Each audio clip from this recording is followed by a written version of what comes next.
আল্লাহর এক বান্দা স্ত্রী ঘরের মধ্যে মাগরিবের সন্ধ্যা গনিয়ে কালো মেঘ, ঘরের মধ্যে পানিগুলো ঢুকতেছে আর বাতাস সিগন্যাল চলে, ঢেউ ঢেউ চলছে। স্বামী আর স্ত্রী চিন্তা করে কি করি, ঘরে যদি বয়া থাকি পানি বেড়ে যাবে, মরে যাব। এইবার বেরিয়ে যাই, যা হবে পানির মধ্যে হাবুডুবু খায়, কোনো দিকে যেতে পারলে যায়। দরজা দিয়া নামে, বিবি ডাক দিয়া কয়, স্বামী আমার দুইটা সন্তান তুমি নাও, আমি একাই পারবো না, তুমি নিয়ে যাও। এইবার আল্লাহর বান্দা বাচ্চা দুইটা কাঁধে নিয়া পানির মধ্যে নামলো, এদিকে স্ত্রীও ভালো করে মজবুত বেঁধে নামলো। পানি বেড়ে বেড়ে বেড়ে বেড়ে যখন সিনা পর্যন্ত বাড়তে শুরু হয়ে গেল, এবার দাঁড়ানো যায় না, ঢেউ, অন্ধকার, বাতাস। আল্লাহর বান্দা বলে, আমি তাকায় এদিকে আমার বিবিটারে ঢেউয়ে কোথায় যেন নিয়ে গেল, আর খুঁজে পাইলাম না। এদিকে এখন আমার দাঁড়ায় থাকতে পারি না, পানি বাড়ে, আমার পাওটা চলে যায়, পাও দাঁড় করানো যায় না। এইবার চিন্তা করে দেখলাম আমিও বাঁচবো না। এবার আমার বড় সন্তানের বললাম, বাবা তুই আমারে ছেড়ে দে, আমি তোরে আর ধরে রাখতে পারি না। ওই সন্তানটা আমার গলা জড়ায় কাঁদে আর বলে, আব্বু আমাকে ছাড়িও না, আমি সাঁতার জানি না, মরিয়া যাব। এইবার দেখি না আমার সন্তান আমাকে ছাড়তে চায় না। যখন পানি বেড়ে বেড়ে আমার এই গলা পর্যন্ত উঠতেছে, আমি তখন আমার ডান হাত দিয়ে আমার বড় সন্তানটারে ধাক্কা দিয়া পানির মধ্যে ফালায় দিলাম। দেখি বাচ্চাটা পানির ঢেউয়ে হাবুডুবু খায় আর বলে, আব্বু আমাকে বাঁচাও। এইবার আমার মেয়েটারে আর আমি ধরে রাখতে পারি না। এইবার আমার ছোট সন্তানের পালা। যখন দেখি আমি এখন এই ছোট সন্তান নিয়ে বিপদে পড়েছি, তখন ছোট বাচ্চাটারে বললাম, বাবা তুমি আমার ছেড়ে দাও। ছোট বাচ্চা বলে, আমার বাবুরে তুমি ছেড়ে দিছো, আমারে ছাড়িও না, আমি পারবো না, আমি বড় দুর্বল।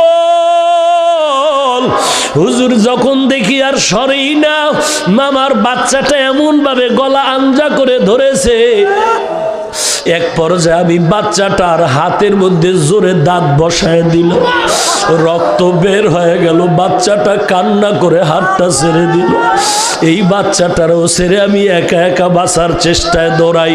পানি বন্যা চললো 2 দিন 3 দিন, এরপরে পানি টেনে গেল। খুঁজতেছি বাড়ি ঘরের কি হালাত, ধান খেতে মানুষের অভাব নাই, খুঁজে খুঁজে কে কারো আত্মীয়র খবর নাই। কই আমার ভাই, মা খুঁজে আবার সন্তান কই, সন্তান খুঁজে আবার বাবা নাই, আমার মাও নাই। এরে নবীর উম্মতের দল, দেখি আমরা ধান খেতে একটা বাচ্চা কাদা মাটির মধ্যে শুয়ে আছে লাশের মতো, আমরা বাচ্চাটারে উঠাইলাম। এরপরে ঘরে নিয়ে এই কাদা মাটি ধুইতেছি, মুছতেছি, কানের মধ্যে কাদা ফেলায় পরিষ্কার করি, নাকের ভিতরে কাদা পরিষ্কার করি, মুখের কাদা যখন সরাইতেছি, কাদাটা যখন পরিষ্কার হয়ে যাইতেছে, হঠাৎ করে দেখি বাচ্চা ওয়া ওয়া বলে চিৎকার মারা শুরু করল। এরে নবীর উম্মতির দল, দুনিয়াটা কিছুই না, কেউ কারো আপন না। মনে করছো দল তোরে জান্নাতে নিবে, পীর তোমারে জান্নাতে নিবে। পায়ে হাত রেখে বলি, তোমার মতো যুবক দাড়িওয়ালা নামাজির অভাব নাই, তুমিও তওবা করে নাও। অন্ধকার কবরে কিছুই না বাবা, গুনাহ নিয়ে যদি কবরে যাও, ওই কবরের 2 পাশের মাটির চাপ, এরপরে সাপের কামড়ের আঘাত, ওরে মুসলমান সহ্য করতে পারবি না। দিনের বেলা সূর্যের গরম, রাতের বেলা নাই, রাতে শীতের রাত, এরপরও কেন ঘাম, ফ্যানের বাতাস দিয়েও ঠান্ডা করা যায় না। আল্লাহর রসুল বলেন, এই সূর্যটা বিজ্ঞানীরা বলে জমিন থেকে 13 লক্ষ গুণ বড়, 9,30,00,000 মাইল দূরে। হাসরের ময়দানে সূর্য থাকবে মাথার উপরে। আল্লাহ বলবে, সূর্য তোর সমস্ত তাপ জমিনে ছাড়িয়ে দাও। সূর্যের তাপে জমিনটা তামা হয়ে যাবে, গুনাহগারের মাথার মগজগুলো টকবক করে ফুটবে, পেটের চর্বিগুলো নারী বুড়ি পায়খানার রাস্তা দিয়ে বের হয়ে যাবে। নবীরা পর্যন্ত নাফসি নাফসি বলে কান্না করতে থাকবে। এরে নবীর উম্মতের দল, আজকে সবাই মোনাজাত ধরে, তুইও মোনাজাত ধরলি, অথচ তোর ডানে বামে চোখের পানিওয়ালার অভাব নাই, আর তোমার চোখে পানি নাই। মনে করিস না যে তোর কপাল ভালো, তোর কপাল পুড়ে গেছে, পুড়ে গেছে, পুড়ে গেছে। কারণ গুনার কারণে আমার মাওলায় বেজার।